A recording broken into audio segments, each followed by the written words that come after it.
So as you can see, you go different commentaries of this sutra. Many masters focus on the first 6 chapters, including our masters. Our masters talk in New York stop at chapter 6. And then after that, actually, it's very important in the way that it's more down to earth, down to the current situation of all of us here, and how we can observe what Buddha taught in the previous chapters about the 6 objects, 6 faculties, 6 consciousness, the 4 elements, and the voidness, etc. And how this change that we can observe. So I quickly summarize the 25 methods to Buddhahood, chapter 5 and 6 that I talk about. And this is what Buddha talk about in chapter 2. Very important, why this world exists, the sequential process. And this is when Buddha mentioned this when in the chapter 2, when he tried to point out the 10 aspects of the true mind. Okay, you can constantly go back to this paragraph. It's Washington Fashi said we can just memorize this state. Okay, so you see, we are originally in the luminous enlightenment state, but then there is a point that we wanted to see something, then it becomes an unluminous state. And this unluminous state becomes a void space. And in this voidness, the darkness will aggregate into form, which means 4 elements. Okay, so from this process, this physical world exists because the 4 elements form. And then when the 4 elements combined with diluted thinking, it leads to the appearance of the body. Now, from the environment, existence of the environment, now our body exists. Okay, so the physical elements combined with the mind, diluted thinking now, then sentient beings exist. Then thereafter, the causes start accumulating to disturb within. Okay, our diluted thinking get elaborated with a lot of things, and the grasping get wild to chase without, from inside to outside right now. Now we created a lot of karma, and it become our karmic retribution. So for the appearance of such luminous trembling conditions, you take it as the nature of your mind. Okay, so now we convinced that our body exists and our mind exists, which the body is come from the 4 elements. And our so-called mind is actually come from our inside deluded thought, grasping the outside object and the process in and out. This mental activity we think is our mind, but actually it's not. Okay, so now this is a sequential. So we are Buddha. We have a Buddha nature. Then because this unluminous state, we generate a concept of voidness. And then the 4 elements form, right? The first paragraph. The second paragraph, then our deluded thinking, discriminated mind, which is called consciousness, and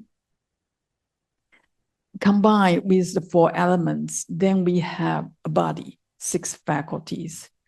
And then thereafter, when we try to grasp the things outside, and it's called grasp the objects, 6 objects outside, then we divided our mind. Okay, so I point out this is because the 25 methods to enlightenment just try to help us reverse this process, because this is the process from we are Buddha, originally Buddha, and become what we are right now. So when we need to practice, we need to reverse, to start from the easy one, how we can adjust the perception of the object from the habitual way to the right way. Okay.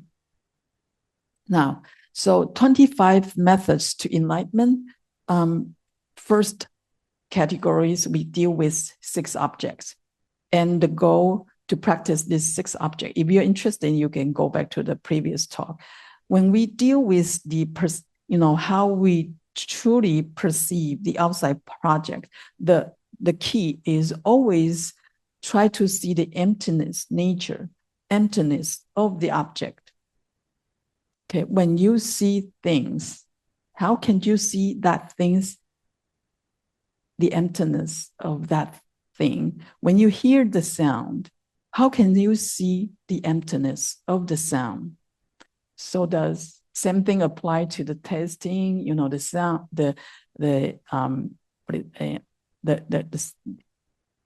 what you see, what you hear, what you smell, and all that. 6 methods. And next, but all these are in the true suchness. That's why we can see the emptiness of the 6 objects, right? The next, we deal with the 6 faculties. Of course, Buddha especially take out the ear faculty and elaborate more in a more complete way. And so when we practice with our 6 faculties, the 5 methods always emphasize what is the source, what is the nature of emptiness. For example, why you can see the seeing nature. What is the source for you to be able to see? Okay, so this is the main focus. And the next,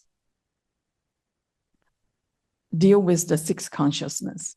Okay, always, okay, you have the seeing ability. And why you discriminate? Can you get to the non-discriminated state? And this practice always focus on the luminosity or purity of your conscious mind. Okay, so that already 16, right? 18 methods. Now, and then you remember the paragraph you deal with, then now we have to deal with 4 elements, from the object, right, to the body, 6 faculties, to the 6 consciousness.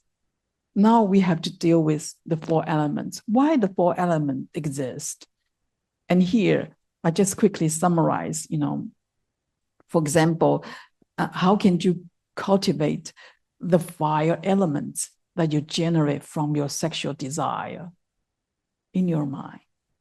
Can you turn this fire of sexual desire into the fire of wisdom that shines through the body? So that's just one example. So 4 elements, each element has its special property. Fire is the warmth, the earth is the solid, water is flowing, and wind is shaking, is uncertainty. Okay, so we can contemplate all these elements and then reach the non-dual state of these 4 elements, and then we can, get close to the Buddha, the self true nature. And now we have to deal with the voidness. You see, these 25 methods structured in a way that is actually levels. Even though we say that 25 methods are the same, but deal with the 6 objects is much easier than deal with the 4 elements. Okay, now the emptiness. Remember that chart? We get to the voidness. How this voidness exist.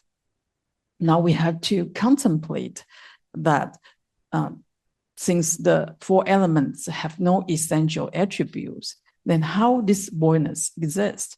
And then you have to see through it. And now the consciousness here is different from the first six consciousness. This consciousness is actually deal with the eighth and seventh consciousness.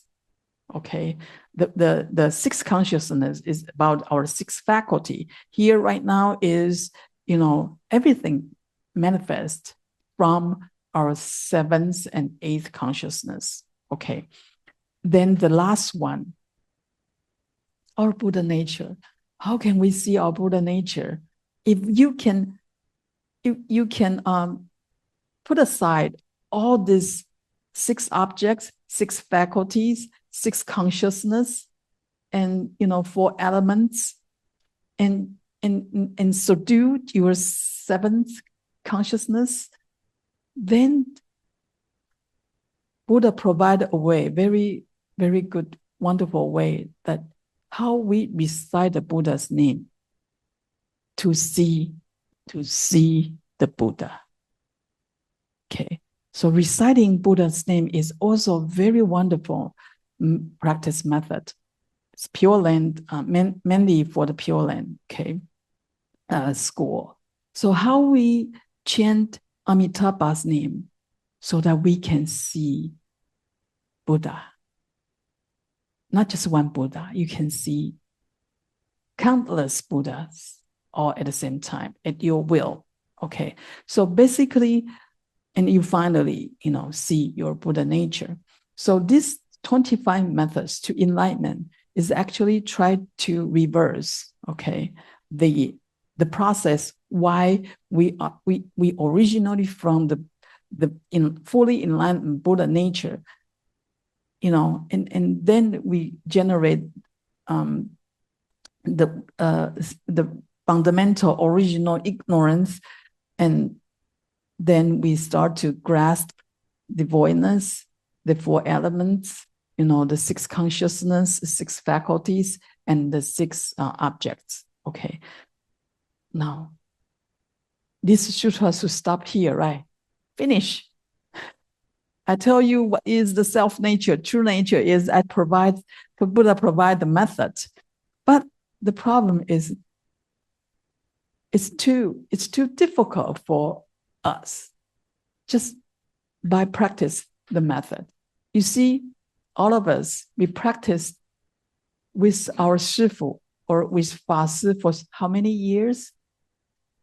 What progress have you made? Right?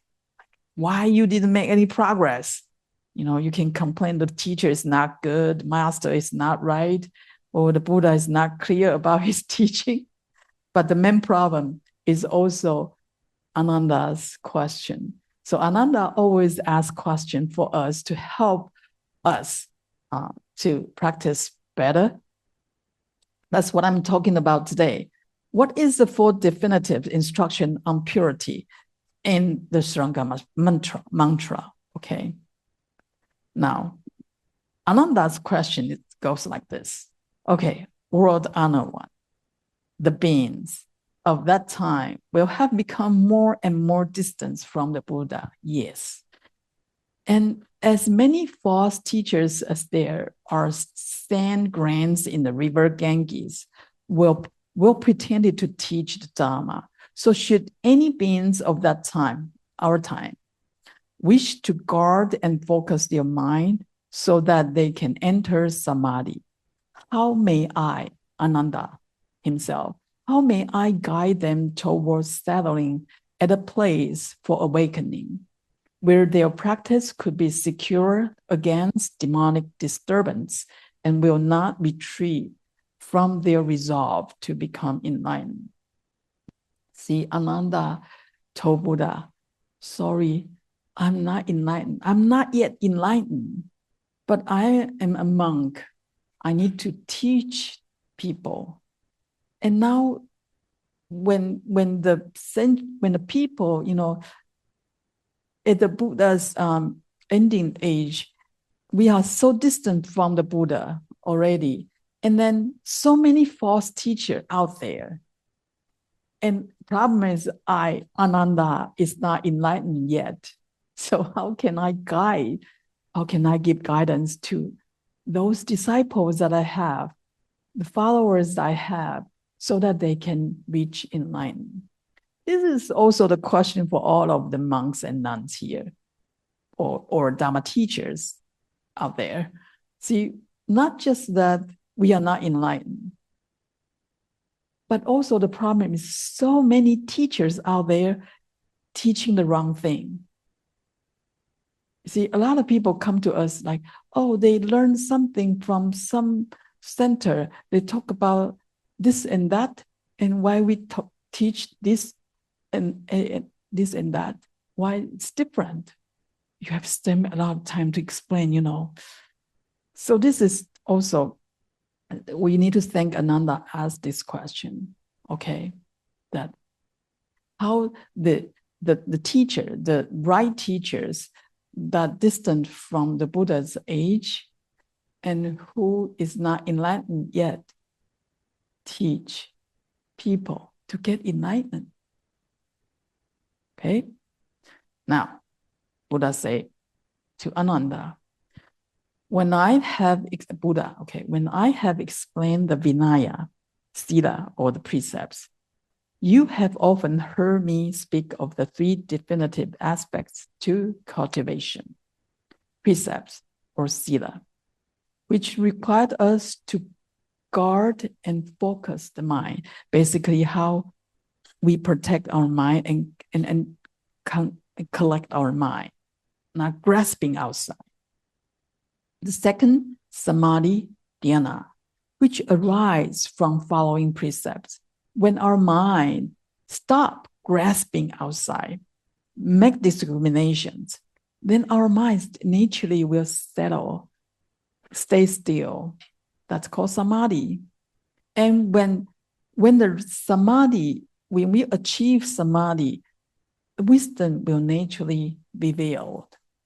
So that's called a three definitive study. Precepts, samadhi, and wisdom. These are the three practices that end outflow. That means, what is outflow? I mean, when we say something is outflow, I mean there is a hole leaking. So when you practice and there is a hole keep leaking out, your practice power cannot accumulate. Okay, for example, you come here to chant Amitabha all the time, or you come here to practice meditation all the time. But when you go home, you still argue with your family members, and you still like complain a lot of things outside, and you are thinking about your money. You know, when your family members need help, you want to keep the money in for yourself. You don't want to give. Then you practice, right? But your practice is without flow. You accumulate some power here, but you also leak out the merits you accumulated. Then you never reach, you never transcend. Okay, so this is a mundane world here. A lot of things that we don't understand. But Buddha said that if we are trapped in this mundane world, we trap ourselves in this pattern of this mundane world, then we will never get liberation, transcend, and reach the so-called supermundane state. Supermundane, okay?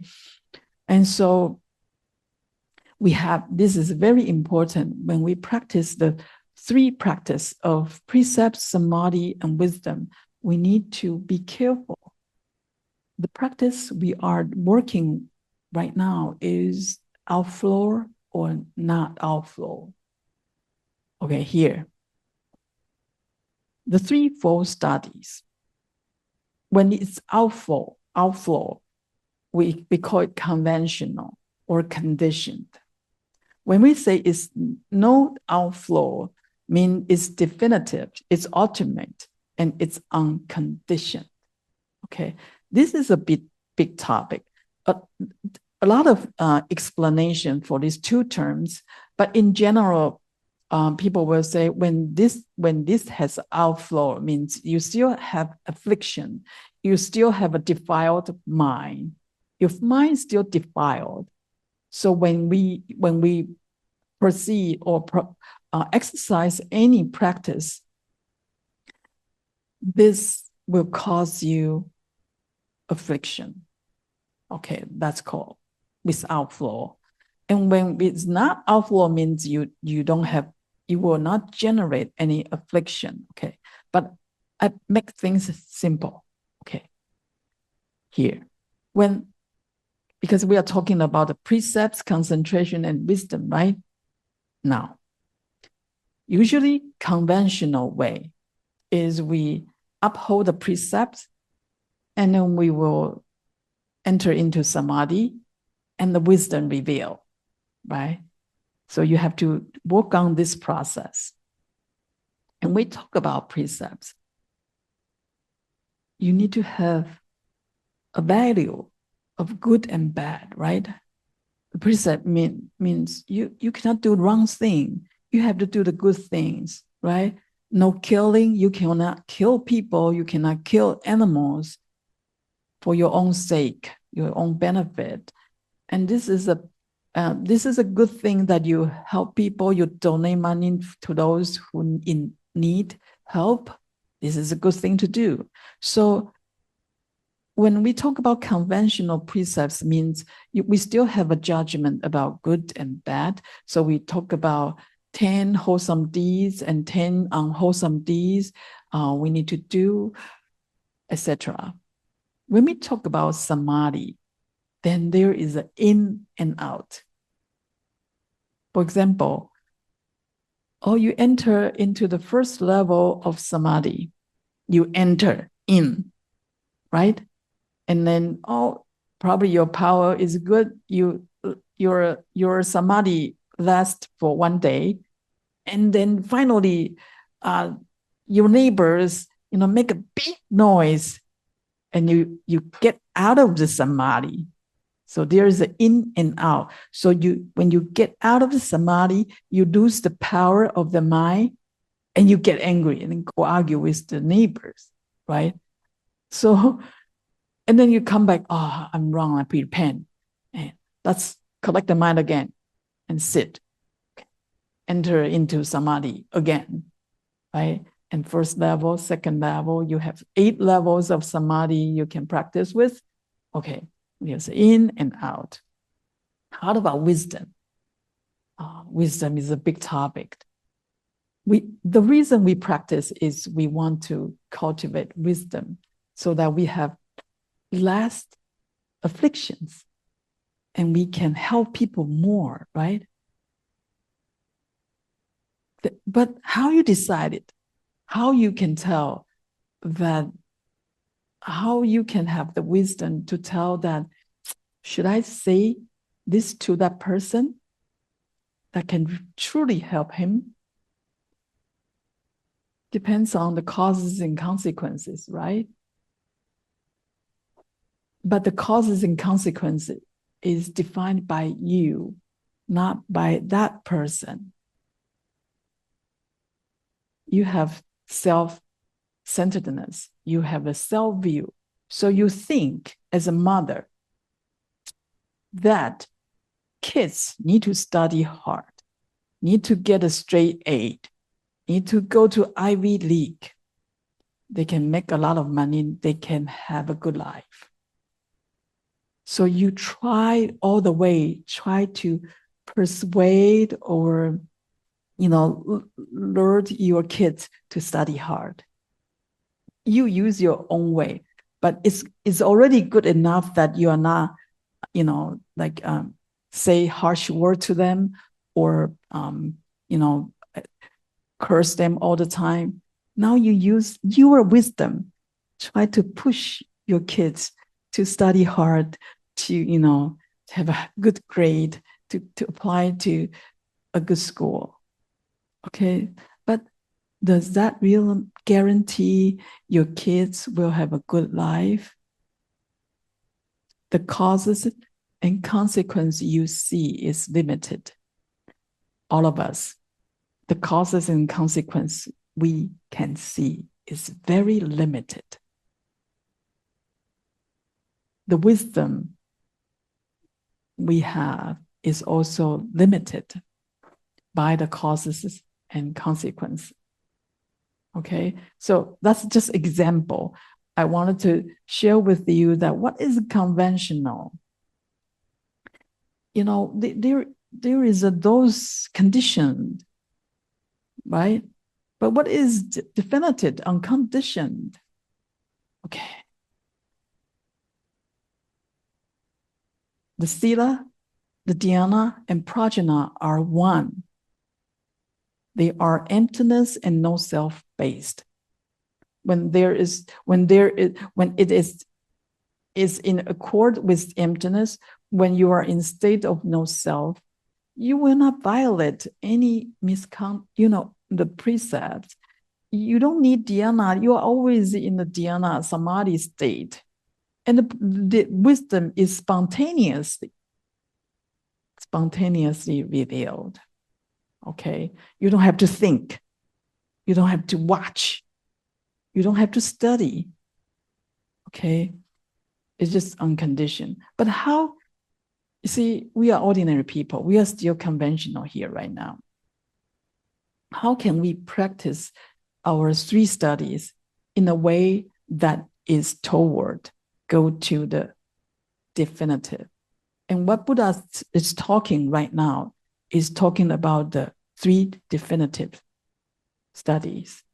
The Buddha is not talking about the conventional here in the Śurangama Sutra. That's the first thing we have to keep in mind.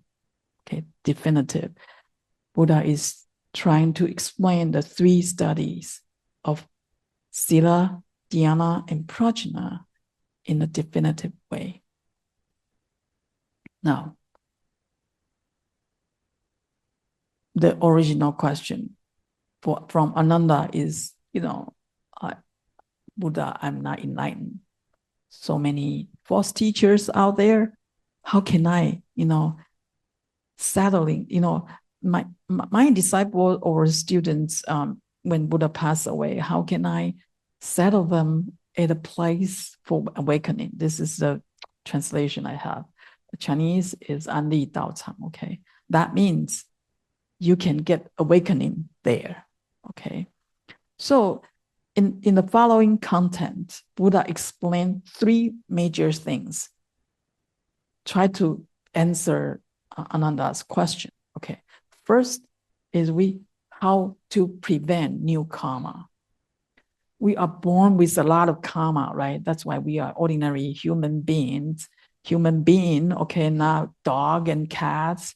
We are ordinary human beings with a lot of karma that we cannot make enough money always, and we have a bad spouse and bad kids, bad job, all that. That's all because the karma, right?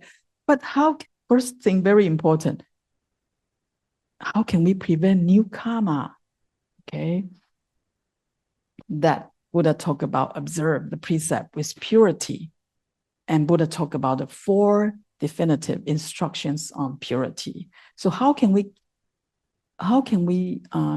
keep the precept, observe the precept, so that we will reach the pure state, unconditioned state? Second, how we can uproot innate habits, that the karma we are born with. Okay, for the easy one, we all understand is, why you have 3 kids, and one neighbor like carrot, and one neighbor like banana, and one just like apple. Why they are so different? This is the same gene, And I raise them, I feed them the same thing. Why they originally just like has a preference, and they have different characters when they are baby. The first day they are born, you will see they behave differently. The way they cry, the way they want food, or the way they learn how to walk, all that, okay.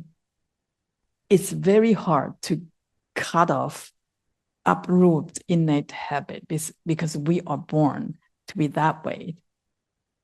If we don't overcome this, we have obstacles, big obstacles in practice. Okay, so Buddha told us, if that happened, we have to recite the mantra. Okay, here Buddha provide this. In the beginning, it give a long name, Maha Siddhatapatra. Okay, the great white canopy actually is the Śurangama mantra. Okay, in short. And the third is to set up a schedule for awakening. If you really want to get enlightenment, this is very important. You need to set up a schedule. You push yourself to the extreme and try to reach the enlightenment. So here, Buddha talk about how to set a boundary and how to practice continuously for 3 weeks at least, okay, and recite the Śurangama mantra. So right now, like DDRC, we have like 1 week, 7 days retreat, 14 days retreat. Sifu has 21 days, 30 days, 49 days, right? That's the purpose. Set up a schedule, push yourself to practice the method to the extreme and get awakening. Okay, that's how for an enlightened teacher help disciples to get enlightenment. Okay, in Buddha's time, Buddha is so good. Sometimes he just like give you a sentence or say something, you get awakened, right? You get enlightened. There are a lot of sutra talk about how Buddha's disciple get enlightened, right? Sounds very easy, but it's not easy because we are not Buddha. Not a very good teacher, okay?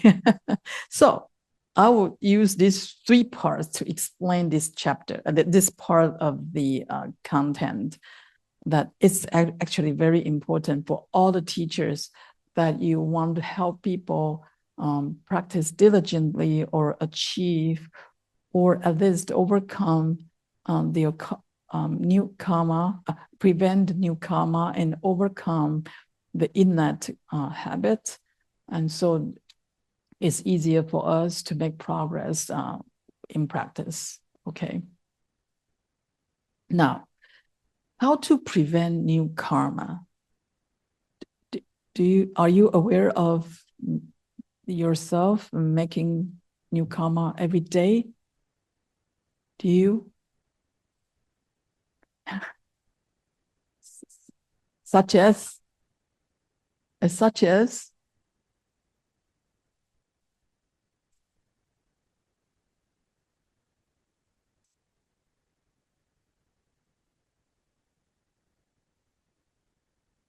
must try my best to prevent that. My mind is also okay, but sometimes, we are just a normal people. So that's the reason I say I just try my best, no matter it is about the body, about our language, or about the man. I just try my best to prevent new karma, and also, of course, every day as a bodhisattva precept holder, I will just repent every day and try my best to observe all the precepts. So good. You are good practitioners. So you kind of reflect every day, examine our endeavor to see anything you build up a new karma.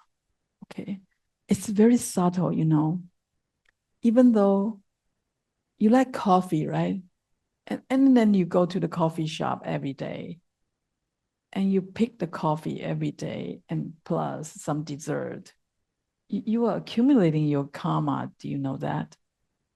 The way you pick your coffee, the way you choose the store, the way that you're craving for dessert to go with the coffee. Okay, So let's see what is, so this part, observe the precept with purity. How can we observe the precept with purity and to prevent the new karma? Buddha talk about, this is a very important topic called 4 definitive instructions on purity. There are 4 things when we need to examine every day, every moment, examine ourselves, about the behavior and also the thought. Okay. The first is no new story, you know, no sexual desire. You all take the 5 precepts, right? For lay people, the 5 precepts, the first one is no killing. But here, if you want to attain alignment, the first one is no sexual desire. And it's also the first one for the bhikkhu's precepts. As a bhikkhu, the first precept is not no killing. Because ordinary people seldom kill, you know, person is very rare that we will try to kill people, right, for no reason.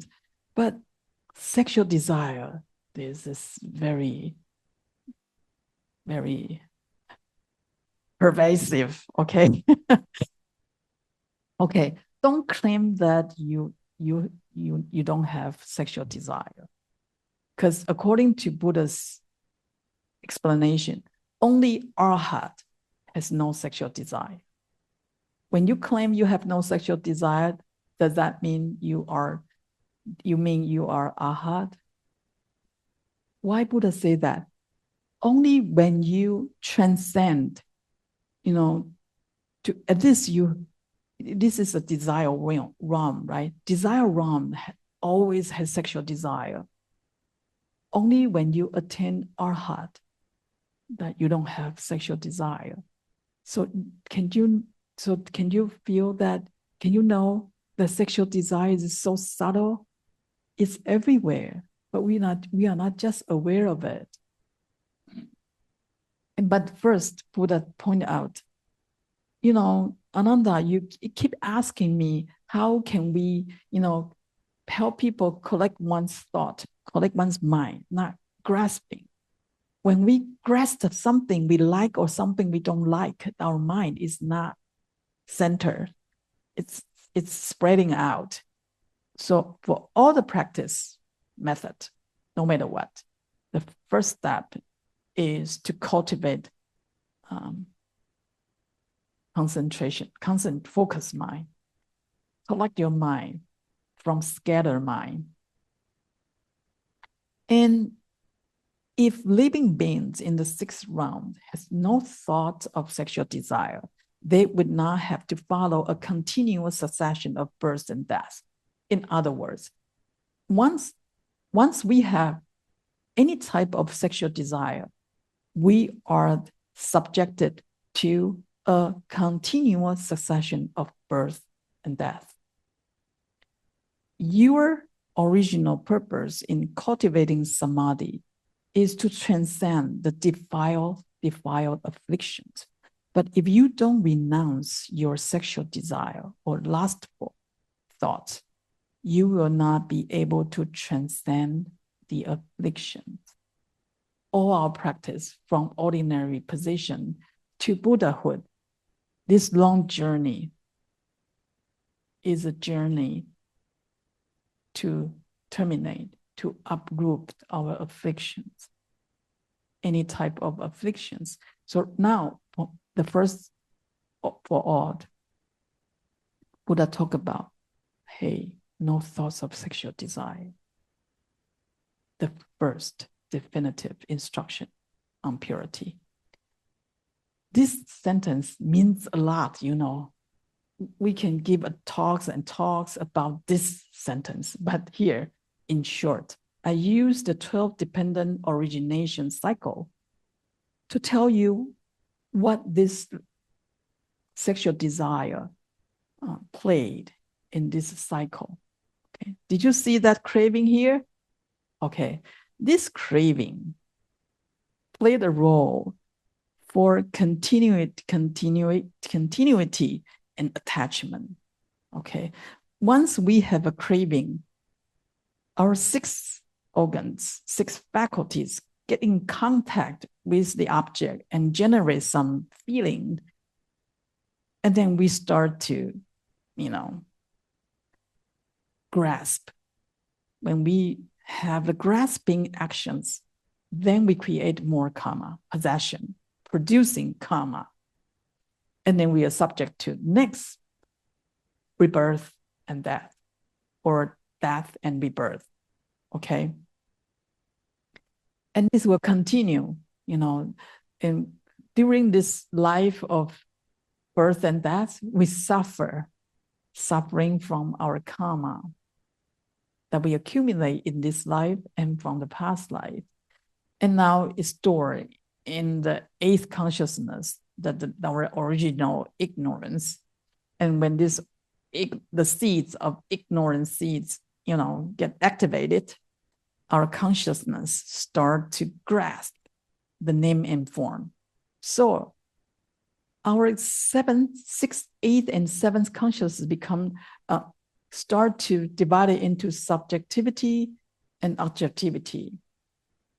And that's how we enter into mother's womb.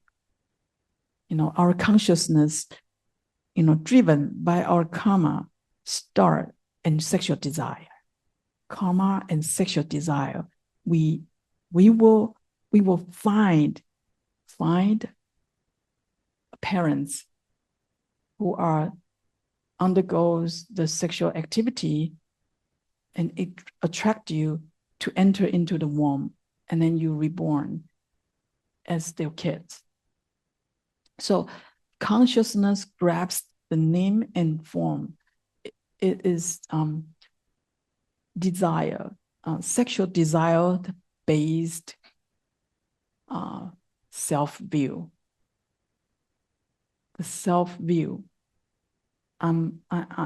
I exist. I wanted to go rebirth. This is a sexual desire-based process. Okay, so see, this sexual desire thought, 12 link played a 2 major part. It reinforced this link, keep running, and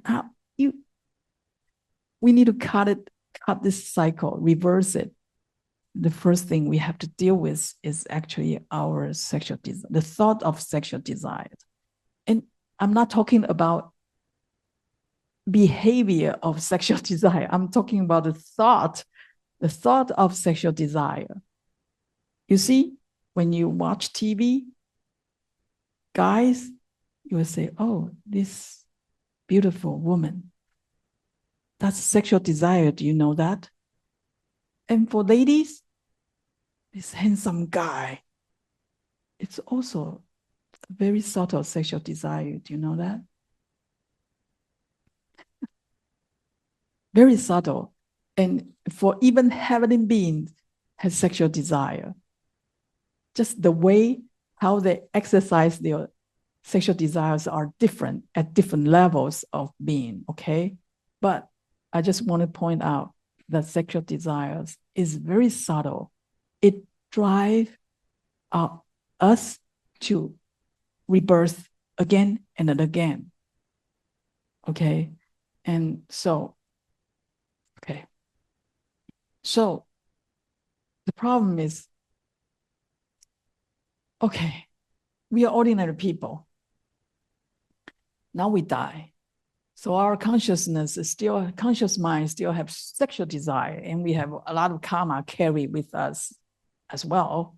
Now, when we die, and we find a parents, or depends on our karma, we might be reborn as a dog, or cats, or ants, or we might go to the ghost realm or something, and that's it, right? The problem is, if you have samadhi power with your sexual desire, oh, that's dangerous. That's what Buddha say here. even though one may have some wisdom and the manifestation of samadhi, one is certain to enter demonic path if one does not cut off sexual desires. And 3 levels depends on your samadhi power. At best, one will be a demon king. On the average, one will be an ordinary demon. And at the lowest level, one will be a female demon. Okay. That's not talking about the discrimination of gender here. Just like, okay, if we don't cut off the sexual desires and we have some attainment, samadhi attainment, oh, be careful. You might become a demon king, okay, and etc. And these demons also have their own disciples. Everyone will claim to be the unsurpassed weight accomplisher. Means they think they achieve the highest, and they start to have a lot of disciples and followers. The problem is they will guide them fall into the wrong views of attached love and get lost. And all of us, the disciples, will get lost along the bodhisattva path. See, the wrong views of attached love. So here, I'm not going to criticize or argue any sect of traditions, any religious practice or any conventional or unconventional religions or practice traditions. But here, Buddha clearly told us, no matter what, our goal, the first definitive instruction on purity is not even have sexual lustful thought. Get rid of the sexual desire. So if any practice involve and tell you that you need to practice with the other party, and they emphasize the sexual activity, or you have a very, among the teacher and the students, there are some strange feelings, or the teacher manipulated in a way that, the female followers generate some dream with your male teachers, or vice versa, or the same gender, something that you found out you follow this teacher, and in your mind, you start to build up a dream that you want to be together with that person, or you have more lustful thoughts, or there is a strange feelings in between. Hey, watch out. Okay, this is not the right way to go. Okay, because all those demonic demon kings, or those teachers, actually they have some power from samadhi, and they have some wisdom as well. But the bottom line is here. Please keep away from your sexual desire and lustful thoughts. If you practice with that person and your sexual desires get enhanced or encouraged, you need to watch out. You have to be, be careful. Okay, so wrong views of attached love. Wrong view is about the principles. Attached love is to the phenomena. When we talk about wrong views of attached love, it means 2 different things. One aspect is about you don't understand. You have the wrong view about the emptiness. You have the wrong view about the no self. You have the wrong view about the impermanence. So you want to grasp. Okay. And you attach to that phenomena as real. That beautiful girl, that sexy dress, that handsome guy, that masculine, that body, that's the phenomena, that's the appearance, and you attach to it. Okay, you attach to the phenomena and you misunderstand the true principle. That is a very core problem for all of us. Okay, so if you don't get rid of the cut off your sexual desires, lust was thought, Buddha say it's like cooking sands to make rice. Okay, you practice hard, very hard cooking, but you are cooking sand. With lust for soul, you are not rice, you're sand. Okay, you keep cooking it, you never get rice, even no matter how high temperature, how long you cook it. Okay, so just keep in mind, you are not sand, you are rice. Okay, otherwise, no matter how long you practice, you never get rice. And second, okay, so the last note, Buddha said that you must purge yourself of the most subtle promptings of sexual desire, both physical and mental, to the point that you have purged even the act of purging. When you try to avoid something, you know it's bad, you try to avoid something, in your mind, you still have the concept of that things. The utmost practice of cut up and uproot something is you don't even have the concept of that thing. You don't need to avoid. You're naturally neutral with that thing. Okay, so this is also very short sentence, but means a lot. First, you know this phenomena is wrong, this behavior is wrong, and then you try to cut it off. But eventually, even the concept that this is wrong, you have to avoid it, you have to depart from it. This dharma also need to be uprooted. Okay, and what I have said is what Buddha teach. Mara, the evil one, teaches otherwise. Clear tell you, if the teaching is not follow this guideline, then it's demonic teaching. Don't follow it. Okay. Now I have to go faster. No, killing is also not talking about just killing itself, that killing people. Here, Buddha more emphasize on eating, not eating. No, don't kill animal to eat their meat. Okay.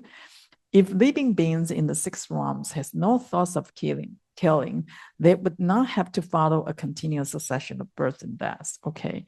So here, the same pattern. So if you don't free yourself from thoughts of killing, you will not be able to transcend the affliction. Now, if you cultivate samadhi and you have samadhi, wisdom, you have samadhi power, but you don't remove, you don't cut off the thoughts of killing, you will, what will you do? You will enter the realm of ghosts and deities.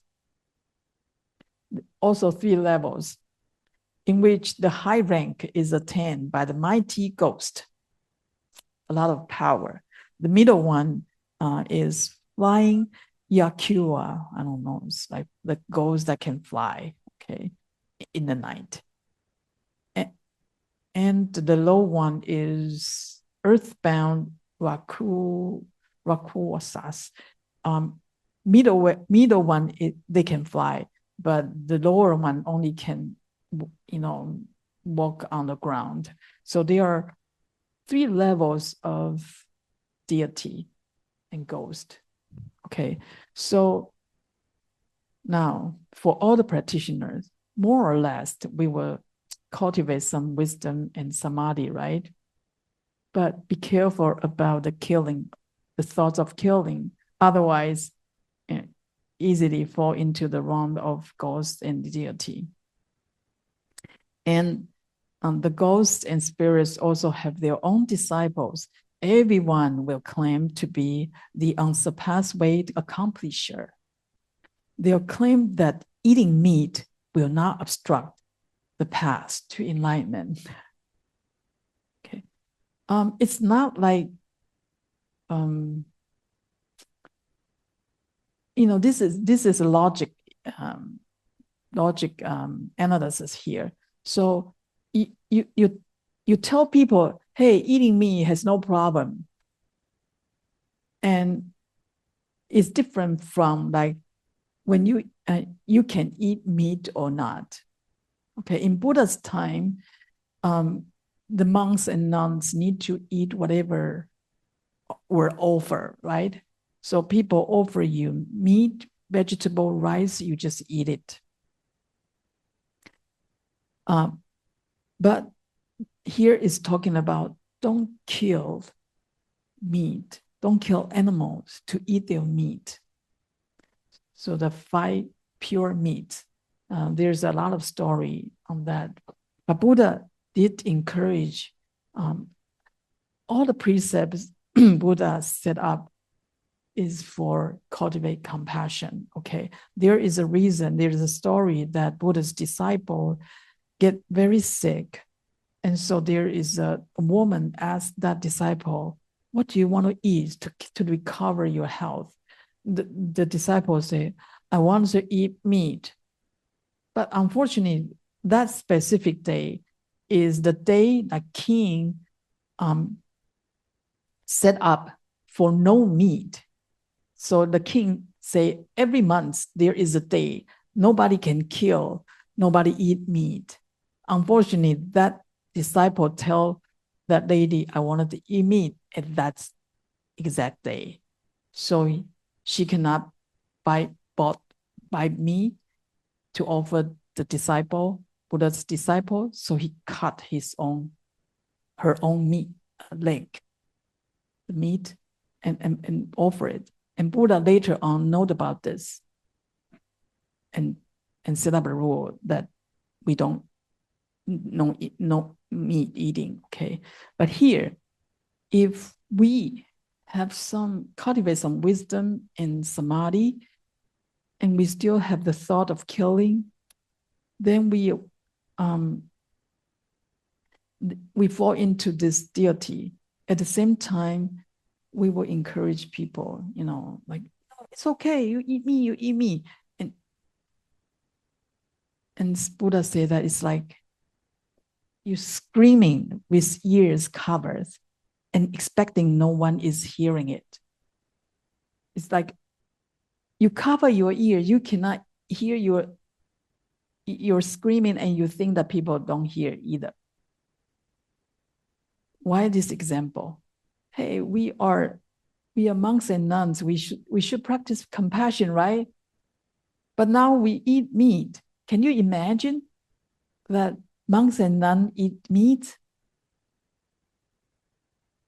Here in the temple, every day, people will try to find good meat for us. They will offer, cook good meat to offer everyone. So how many chickens and pigs will get killed? Or, for example, there's 1,000s scaled of a ceremony that we need to offer food to the deity. I guarantee you, it's like, like in Taiwan, in the countryside, the pig, the king of the pig, they kill it. They kill a lot of animals to make offering. does that in line with the compassion that we cultivate? Right? The screen, compassion, killing animal, and then you think nobody's seeing it. Okay. You see from here, Buddha is truly vegan people. Okay, so he told his disciple, we practice great compassion, right? We cannot feed with flesh and blood of living beings. Monks we cannot wear silk from the East, whether coarse or fine, and we cannot wear shoes or boots of leather, nor furs, nor birds down from our own country. We have a down jacket, right? And who will not consume milk, curd, and ghee. Is that vegan? Right? No milk, no. Anyway, the important part is if a man can control his body and mind and thereby refrain from eating animals' flesh and wearing animal products, I say he will really be liberated. So here, this paragraph, not just like killing something, even your living style, you avoid the animal products because you want to consume this product, then people will kill for you to make money or please you. So here, the second, no killing. Third one is no stealing. Stealing is also very, if you have thoughts of stealing, you cannot, get out of the succession of birth and death. And here, the first three definitive instruction all talk about, you have to cut off this so that you won't fall into the succession of birth and death, and you otherwise you cannot transcend all the afflictions. But the fourth one is different. Okay, now what would happen if you still have the thought of stealing with some wisdom and samadhi power? You will become, I don't know how to say, spirit elf. Do you know elf?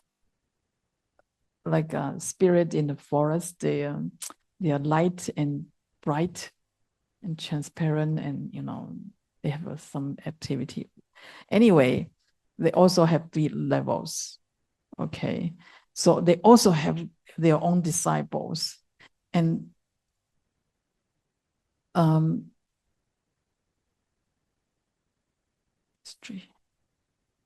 and if you follow them, okay, the translation I should check. If you follow them, because do you know what is the thought of stealing? You take whatever does not belong to you. Does not belong to you.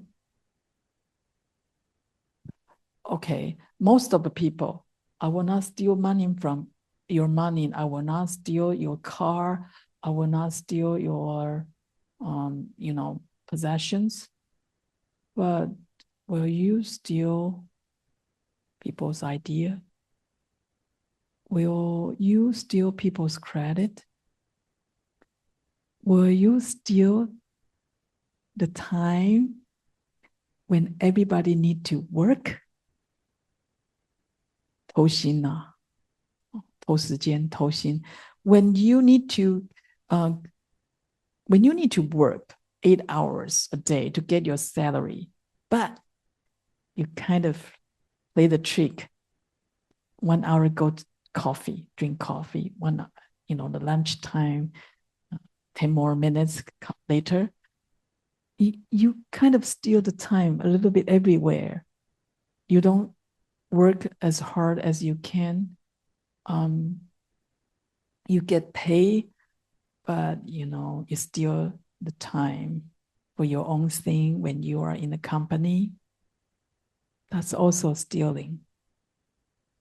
And also, like 5 of us, right, need to wash 100 ball. Then when we start to wash the ball, right, the volunteer wash the ball, then now you say, I want to go to the restaurant for 10 minutes. You come back, people wash 50 already, right? And next, I go answer the phone, keep on talking, chatting with friends. You come back, 10 balls left. And then finally you wash 1 ball. The other 4 people wash 99 balls. It's also stealing, And also, how about you steal the resource of the human power of the donors? Shifu once told us that he himself will not. 挖人家墙角怎么讲? So, like we have a lot of, we have a lot of temple, right? Some people will come here and watch. Oh, these people has money. These people has time. Now, then approach them. For Guansang is also good. Siji is also good. And take that person to the other temple. Donate money to volunteers. And they try to identify good people and convince them to other. Do you think it's a stealing? Sifu say, you can come to my temple, steal my people, steal my resource, but I would never do likewise. Sifu followed the precept in very subtle way. He never, he even go to the public talk. He would never convince people, drop your teacher, come to learn with me. Sifu never done that. Okay, so it's also type of stealing. Do you know that? You follow this teacher, that's good, but don't go to other temple and try to identify good person and drag them here. We don't encourage people to do that here either. We are fine with our members here. We don't need other temples, big donors. Okay, and don't try to convince other supporter, the other centers supporter to support us, because they already learning the Buddha somewhere. That's good. We should praise them and don't do this kind of things. This is also a stealing. So stealing is very subtle, It's all kinds of things we are committed stealing. Your parents give you money to study. You just don't study. You waste parents' money. It's also stealing,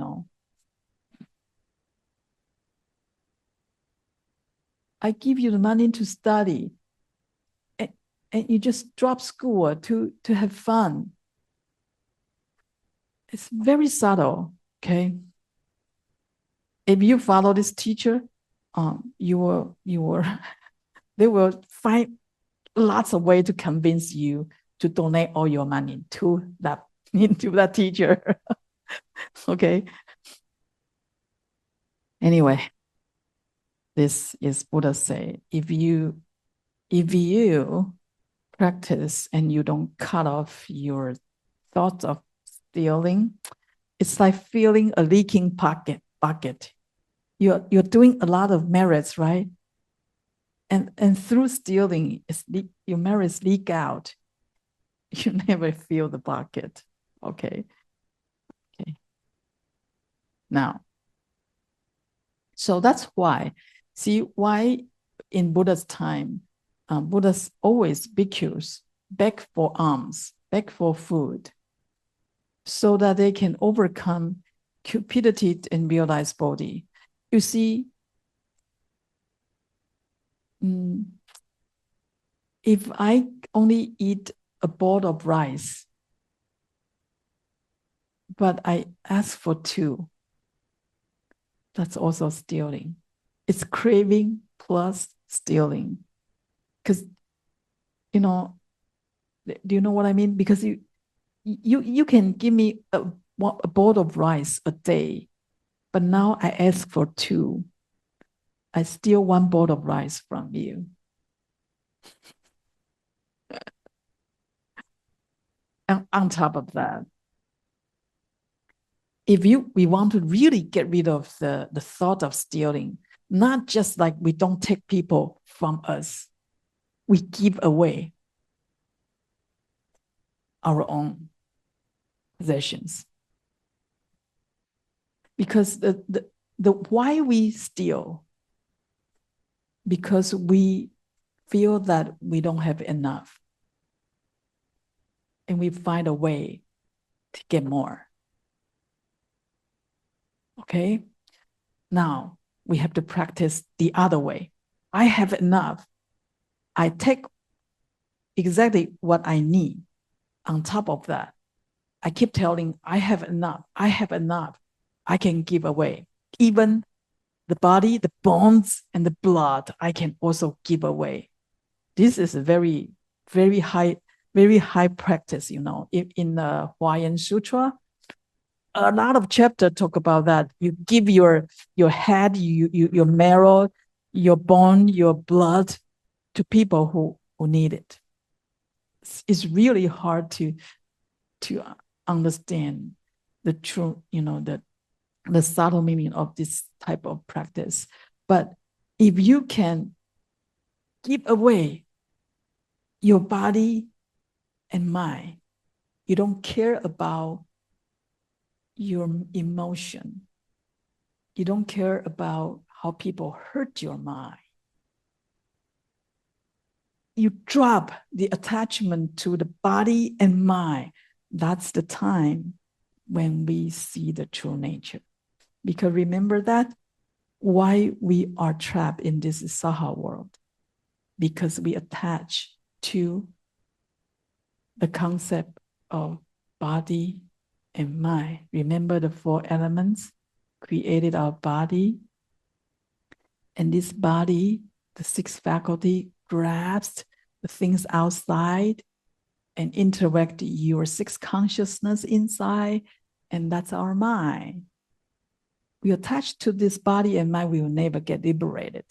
Through this practice, give away. I can give you whatever you need, eyes, you need bone, you need blood, take it. And also, my mind don't move at all. When you said bad things to me, when you're cheating on me, when you set me up, when you try to kill me, my mind is not moving. I don't care about my feeling,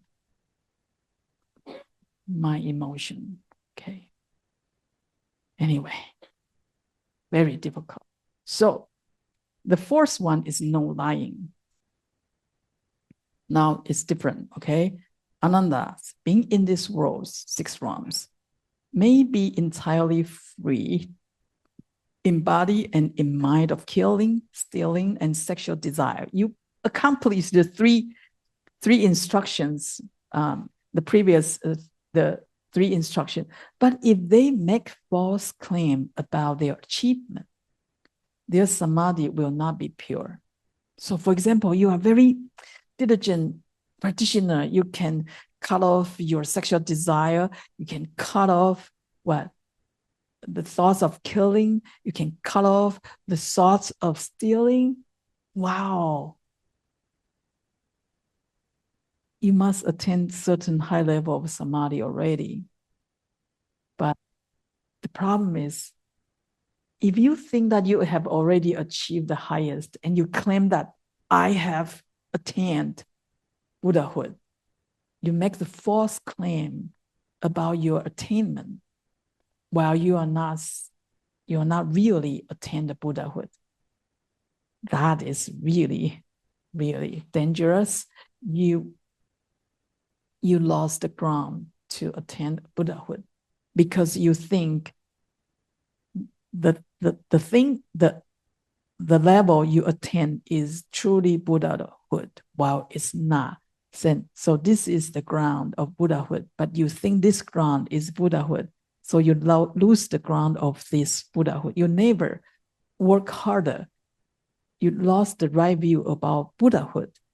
Then that's really, really also really bad. Okay, so no lying is about your attainment.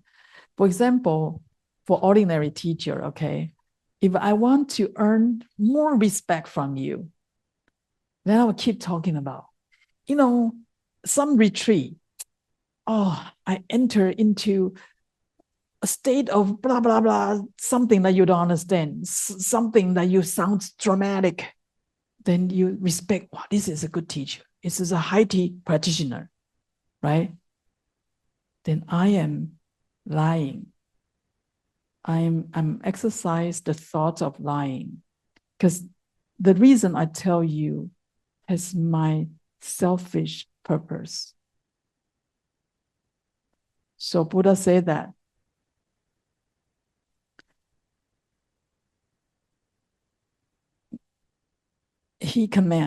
Buddha command all his disciples.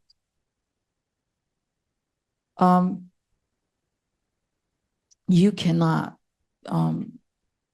even though you are, first of all, you attain bodhisattva and arhatship, you can manifest as different type of being. For example, you can be a monk, lay disciple, prince, minister, boys, girls, and even prostitutes, widows, to do what? To working side by side with these people in order to lead them to enter samadhi. Okay, so, but the bodhisattva never dig out the esoteric teachings and speak casually to beginners, saying that, hey, I am the 8th Muni Bodhisattva. I'm first Muni Bodhisattva. And I'm actually an Arhat, you know that? Buddha said, oh, my disciple, you cannot say that. Even though Buddha or your teacher certify that your attainment is really high, you cannot tell people. Unless only when they are about to die, they can tell their disciples who is about to take their will.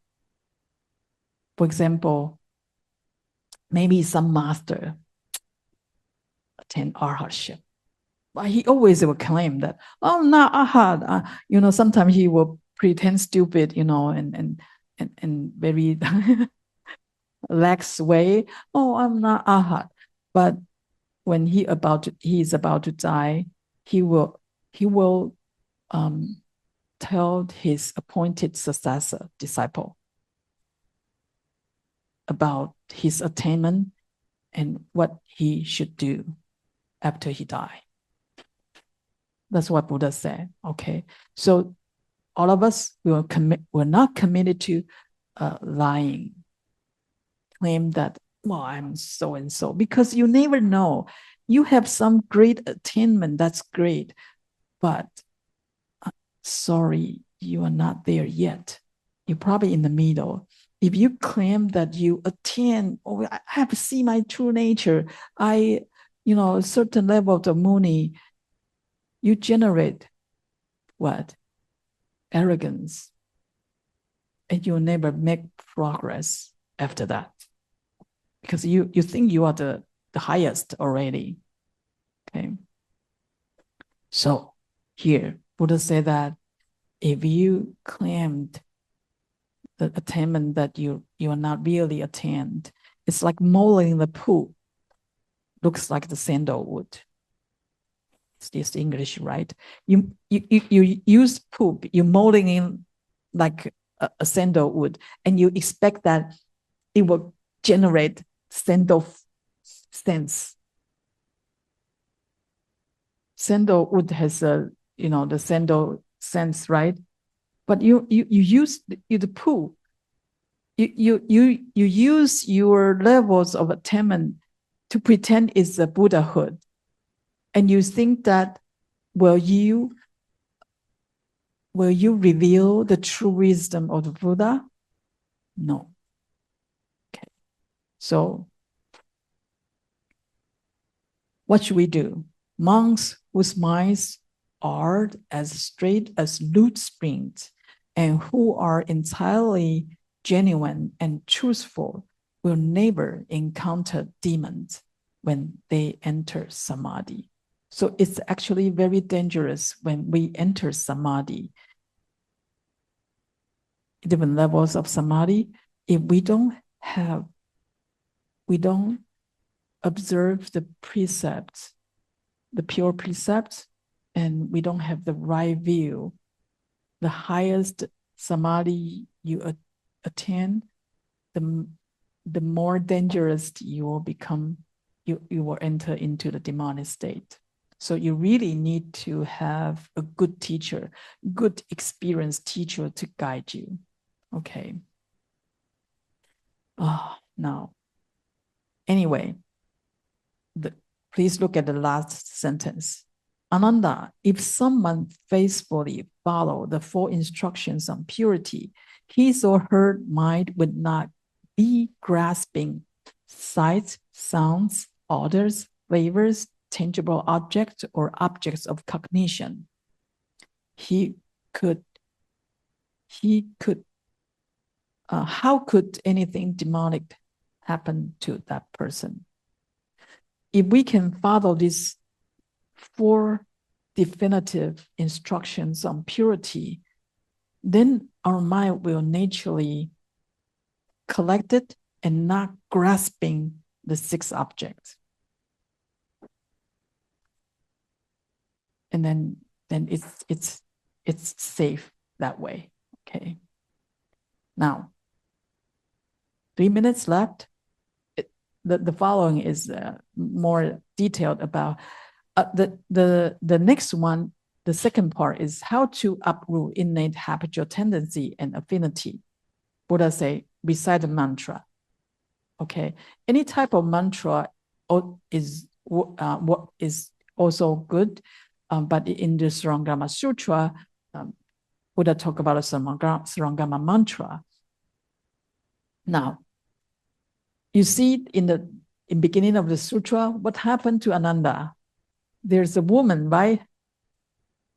Wanted to marry Ananda. So her mother do something, and then Ananda almost break the precepts, almost, because he cannot control his body at that time. So he almost break the precept of no sexual conduct. And then Buddha sent Manjusri to rescue Ananda with the Śurangama mantra. Okay, so because Buddha said that you and that young woman develop affinity with each other, which lead to habits of love and devotions. It has not been for one lifetime only, nor even for one aeons only. It's aeons after aeons. Yet hearing, even though this kind of habits that we cultivate eons after eons, that use the mantra, this mantra can help that woman, which has a strong sexual desire with Ananda, free, liberate, attain arhatship. So I cannot emphasize enough about the power of mantra. So different sutra will offer different mantra. That's esoteric guidance, that when you cannot overcome the difficulties from inside or outside, you have no future, you dead end, you want to kill yourself, recite the mantra. Recite the mantra. When something, you almost break your precept, recite the mantra. Okay, so that's the way Buddha provides to overcome the innate habitual affinity. Now, okay, set up a schedule for awakening. Basically, we need to set up the boundaries and practice continuously. Okay, we have to observe the pure precept in the beginning. So, for example, you go to the retreat, you gotta practice and uphold your 5 precepts.